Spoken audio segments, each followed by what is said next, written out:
For those of you who have seen Silence of the Lambs, then you understand this title. Female Hannibal Lecter, given harshest sentence possible. Mature audiences only. Again, ladies and gentlemen, we are back. I'm just cleaning my glasses here. Sorry. With Mr. Ballin. This thumbnail looked crazy, man. Just seeing her with that mask on. Again, make sure you guys are subscribed to his channel. Appreciate y'all coming over. Shout out to all the good humans, man. We ain't gonna waste no more time. Let's jump right into it. Today's story is about a crime so horrific that a judge handed down a sentence that had never been given before in Australian history. This story is exceptionally graphic. As such, viewer discretion is advised. But before we get into today's story, if you're a fan of the strange, dark, and mysterious delivered in story format, then you've come to the right place because that's all we do, and we upload once or twice every week. So if that's of interest to you, please offer to spray the like button's face with sunscreen, but instead use bear spray. Also, please subscribe to our channel and turn on all notifications so you don't miss any of our weekly uploads. Before we get into today's story, I want to talk to you about today's sponsor, Honey. Are you tired of paying full price for your bear spray? Me too. That's why I started using Honey. Honey, like bear spray, is one of those things that you don't realize you need until you have it. Then you're like, how did I ever live without this thing? Honey, which is completely free, automatically scours the internet for discount codes and coupons for nearly anything you happen to be shopping for online. It's genius. Use Honey, save money. And just think, with all that honey money you're going to be saving, you can finally upgrade from bear spray to dinosaur spray. So if you want to be like me and continue to bring the good fight to the like button, go ahead and add Honey for free to your browser by going to joinhoney.com/ballin. Okay, let's get into today's story. Got my dog in here.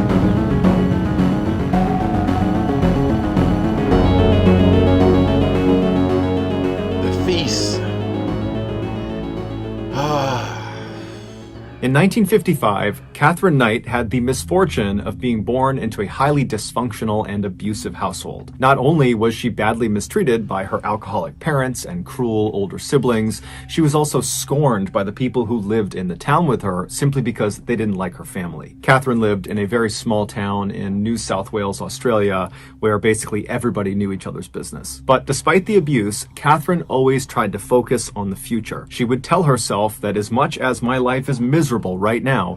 Brother Roll, if you're watching, you hear about this story before? Australia.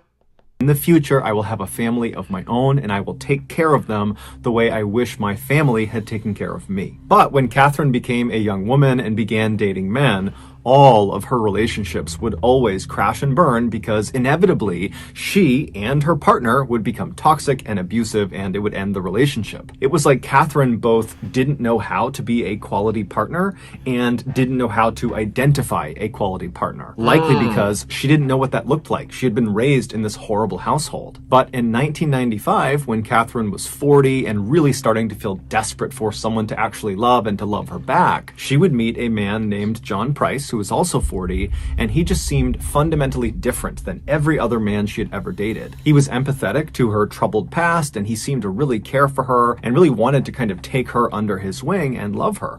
And so immediately Catherine just fell head over heels in love with John, and in return it seemed very much like John had fallen head over heels in love with Catherine. That year, Catherine moved into John's house where he lived with his 3 young daughters, who right away took a liking to her. And so for the first time, Catherine felt like her life was really going the way she wanted it to go. But unfortunately, this would not last. Despite the seemingly perfect start to Catherine and John's relationship, it eventually began to sour when Catherine began to ask John if they were ever going to get married.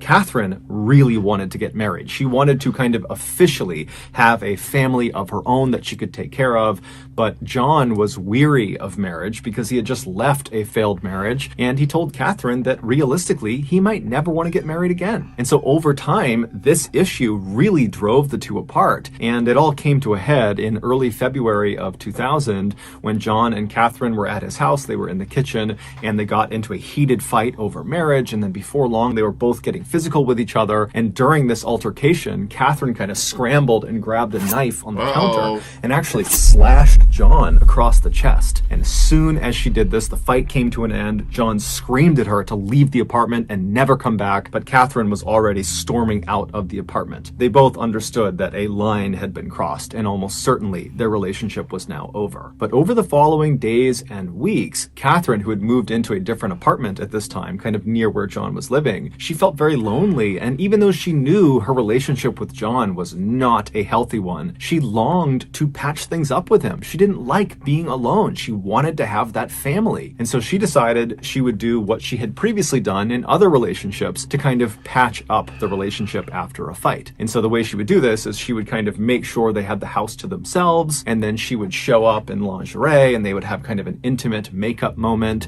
and then everything would go back to normal. So on February 29th, Catherine waited until she knew John had left for work. It's crazy how some people like those toxic relationships. Some people look, a lot of y'all probably don't know, but for those of you who do know, it's that one rapper Blueface. Him and his girlfriend be fighting in public, all that. It's a crazy relationship. It's just crazy to me how people actually like that. And a lot of times it's what they grew up seeing, It's either you go this way or you go that way. Show up in lingerie, and they would have kind of an intimate makeup moment, and then everything would go back to normal. So on February 29th, Catherine waited until she knew John had left for work, and she went over to his place, and she had a key to it still, and she went inside, and his 3 daughters were there. And so Catherine said hello, and she chatted with the kids for a minute, and then she made arrangements for the 3 kids to go get picked up by a babysitter and spend the night outside of the house. And so then when the babysitter came by the house and picked up the 3 girls, Catherine said goodbye to them, and then Catherine left John's place and she went out to get her lingerie. Later in the evening, when John came back to his house, he went inside and he found his kids weren't there, but there was a note from Catherine that explained where his kids were and how she wanted to make up with him and she would be back in a little while. Now, John was not happy about this. He was angry that she had decided to just come into his house without asking him. That felt very violating. And then also she made a decision about his kids without talking to him. That just felt so offensive and wrong of her to do. And so John grabs a beer out of the fridge, he sits down in the living room, and he begins to wait for Catherine to show up. The next morning at 6 a.m., John was supposed to be at work already, but he wasn't. And so his company, who knew he was very reliable, were concerned something was wrong. And so they sent a worker to his property to see what was going on. And so the worker, he pulls up in front of John's house. John's car is in the driveway. And so the worker's first thought is, oh, I guess John must have overslept. And so the worker walks up onto John's front porch and he knocks on John's front door, but there's no answer. And so the worker knocks again, still no answer. And so this guy turns around to leave and go back and tell the company, look, I don't know what's going on. But as he's turning around, he notices on the very bottom of the outside of the door, kind of near the edge, the front edge of this door, there looked to be some blood on the outside of the door. It was pretty easy to tell it was blood. And so the worker was immediately very concerned and he knocked again on the door, but no answer. And so he ran around to the side of the building and he began banging on the windows of John's house to hopefully rouse whoever was in there to come out and to make sure things were okay, but there was silence. And so the worker ran back to his car, he drove back to his office, and after he told his boss what he had found, they decided they had to call the police. The police would show up at John's residence at 8 a.m., and when they got there, John's vehicle was still in the driveway, the house was quiet and dark, and so the police, they walked up to the front door, they knocked on the door, there's no answer, it's silence, and so they walk around to the back of the property to try the back door, and as they're walking into the backyard, they see in the middle of the grass, right behind a window that led into the house, there was this plate of food that had been clearly thrown out of the house and landed face down on the grass. And so the police see that, they're thinking that's pretty weird. And so what they do first, before even going to the back door, is they turn to the window, which clearly the food had been thrown out of, but whoever had done it had then shut the window. And so they go over to the glass and press their faces up against it and peer inside. And there's no John, there's no people, there's nothing inside, it's dark. But right inside of this window is this big dining room table, and it's covered with this amazing spread of food. It looks like a Thanksgiving Day meal had been prepared, but then no one had eaten from it. And so they're thinking, okay, well, for whatever reason, one of these plates of food was thrown out the window. That's very odd. And so the police come off the window, they walk over to the back door, they knock a few more times, but after even more silence, they kick the back door down and they go inside. As soon as they step in, there's two officers.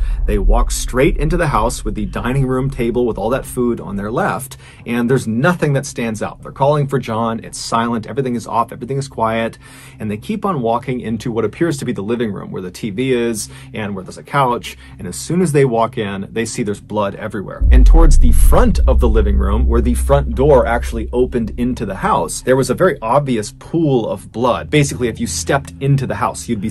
I just want to say this. This might be the quickest, as far as like taking action, like he didn't show up for work. Normally people would call and this and this and that and that. The fact that they went to the house that fast, called the police that fast, the police show up that fast, kick down the door that fast. So far, so good as far as some of the other stories he's told before where they be like, oh, just give it some time, Shout out to them for at least doing that. Front of the living room, where the front door actually opened into the house, there was a very obvious pool of blood. Basically, if you stepped into the house, you'd be stepping into this puddle of blood. And as they're looking at this pool of blood, they see there is a distinct blood trail from the pool back into the living room that they have just walked into, and the trail kind of leads behind a couch out of their view. And so they walk around the couch to see what's at the end of this trail, and they find Catherine Knight's crumpled body on the ground. And so right away they rush over to her and they feel for a pulse, and they discover that she actually does have a pulse, but very obviously she's clinging to life, barely. And so one of the officers stays with Catherine while they're calling in paramedics to come in and deal with her, while the other officer draws their weapon and they begin searching the rest of the house. And so the officer walks past the front door on their left, and they go into the other side of the first floor, which is basically like this lounge room, kind of like a secondary living room. And as they're looking out across this room, they see there's no one in it, but there appears to be this curtain blocking the entrance to some other side room. And this officer, as they're looking at it, they look down and they notice there's another blood trail that starts from the front of the house. It snakes all the way across this lounge room and kind of disappears into this covered up room. And so this officer yells out for John, but there's no answer. And so he ends up going all the way across, checking as he's going, looking around, but there's no one there. And he gets to this towel, and with his non-shooting hand, he kind of pushes it out of the way, and he looks inside of this space. And it turns out to just be a small closet. There was nothing of note inside. It didn't really make sense that the blood trail had led to this closet. But then, as the officer is kind of wondering why the blood trail ended here, he started to feel something cold on his non-shooting arm. And so he looked down at his arm and he saw there was this huge streak of blood on his arm. And he knew he had not been wounded in some way. This was not his blood. So how did he get blood all over him? And then he stepped back in horror, because he realized the curtain that he had just moved with the arm that had blood on it was not a curtain. The night before, John sat in his living room waiting for Catherine to return, very angrily waiting for her to come back. But by 11 p.m., she hadn't, and John, he works super early in the morning, he's very tired. He decides to just go to bed. And so he climbs into bed, he falls asleep, and then about an hour or so later, Catherine would walk into the bedroom. She had her black lingerie on that she had bought earlier in the day, and even though John was furious with her and very upset with what she had done that day, seeing her like this suddenly made him think, you know what, all my issues with her can wait. And before long, they were getting intimate together in the bed, and then they fell asleep in each other's arms. Later in the night, Catherine would wake up. John's still fast asleep, so she's looking right at him, and she suddenly has this intense sense of disgust. She was convinced that he was taking advantage of her, that the reason he didn't want to marry her was he was just kind of using her. And this anger inside of her boiled up, and she decided right then and there that... That's so crazy, like, for her to think that but she the one that shows up like almost to be taken advantage of. You know, with the lingerie and all that, sending the kids away. Advantage of her. That the reason he didn't want to marry her was he was just kind of using her. And this anger inside of her boiled up, and she decided right then and there that I need to teach this man a lesson he will never forget. And so Catherine very quietly slipped out of the bed. John's still sleeping. She snuck out of the bedroom. She made her way out of the house, and she got into her car, and she drove across town to the apartment she had been staying in for the past couple of weeks, and she grabbed her work tools. Catherine, where she worked full time, was a meat processing factory. And she worked on the kill floor with the animals that are being turned into meat. And so her skill set was butchering, and her tools were butcher's knives. And so she grabs her kit of butcher's knives, and she drives back to John's place. She goes into the house, she makes her way into the kitchen, and she unrolls this kit full of different sized butcher knives, and she picks the one she wants, she pulls it out, she makes sure it's nice and sharp, and then she made her way into John's bedroom. When she got into his bedroom, John was still asleep. He was lying on his back, covers up over him, fast asleep, and she climbed onto the bed, being very careful not to wake him. And then when she was straddling him kind of on her knees right over his midsection, she raised the knife up between her two hands and she brought it down into his chest. John immediately shot up, bucking Catherine off of him. She went flying onto the floor, and then instinctively John just begins running out of his bedroom. He has no idea what's happening. He's been stabbed, but he probably can't even feel it. It's all adrenaline. He is just running through the house. But by the time he gets to the front of the house, the blood loss had caused him to be so weak he could barely stand. And so he managed to open the front door, but then he collapsed onto the ground halfway between the inside and outside of the house. And so laying there, he reached out with his bloody hand and he grabbed the edge of the door that was partially open and tried to pull himself out of the house. And that's how that bloody print was left on the outside of the door that the worker saw. And as he's trying to pull himself out of the house, Catherine, who had gotten up after being knocked off the bed, she ran to the front of the house and she grabbed his legs and she pulled him back into the house and then shut the door. And then once he was inside, she got on top of him and stabbed him an additional 36 times all over his body. And then she left him there to bleed to death. And so while he's dying, she goes into the kitchen and she puts on a large pot of water to boil. And then she began setting the plates all around the dining room table for a big family meal. After she was done setting the table, she went back over to John, who was now deceased at this point, and she dragged him all the way across that lounge room on the other side of the house that the officer walked through and then found that curtain. She dragged him all the way across that room to right in front of that closet, and then using her expert skills from working in the meat factory, she proceeded to skin John from his neck all the way down to his toe. And she was so good at it that she was able to skin him in one piece. And she took this skin suit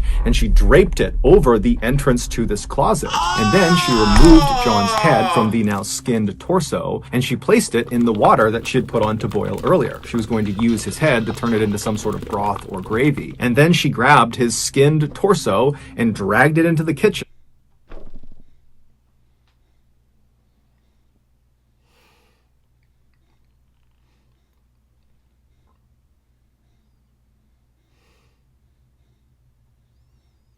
And the officer thought that was a sheet. Oh, he says was able to skin him in one, like, oh.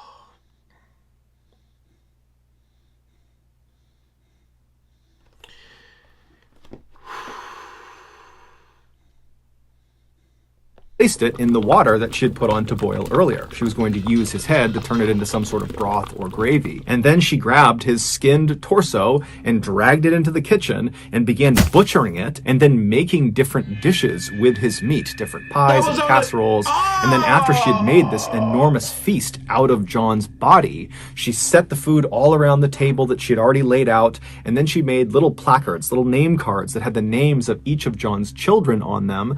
And she placed them in front front of each of the plates, because her intention was to feed them their father. And then Catherine sat down at a plate that she had made for herself, and she began eating John, except it made her sick, and so she opened the window behind her, and she threw her plate of food out into the backyard. And then when she turned back around and looked at what she had done, she decided that instead of facing the consequences, she would just take her own life. And so she went into the bathroom, she grabbed some sleeping pills, and then she cut across the front of the house, walking through that pool of blood near the door. She made her way into the living room, she overdosed on sleeping pills, and collapsed on the ground. However, when the paramedics finally showed up the following morning, they were able to save her. And so once she stabilized in the hospital, she was promptly arrested for John's murder. She would ultimately be found guilty, however, she would never take any responsibility. And then during her sentencing phase, she was given life in prison, but the judge made a special clause just for her. He told them that her file needed to be stamped, literally stamped, never to be released. Basically, there was no hope ever of her getting out of prison. And so after she was taken away, she would become the first woman in Australian history to be sentenced to life in prison without the possibility of parole. She is still alive today. So that's going to do it, guys. If you got something out of today's episode and you haven't done this already, please... Dude, when was this? 5 months ago. Woo! Gonna feed the children their father. Yeah,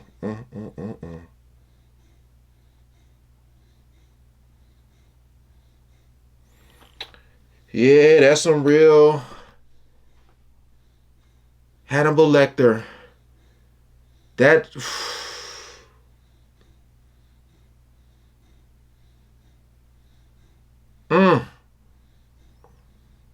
I'm just like thinking of the cop that moved the curtain or the just the skin and just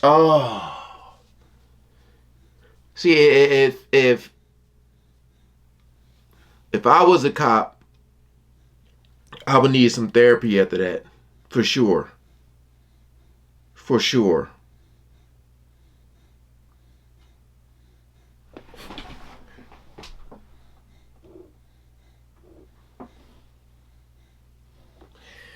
All right, you guys. Again, appreciate y'all coming over. Make sure you guys are subscribed to his channel. This was definitely a crazy one, man. My goodness. Peace out.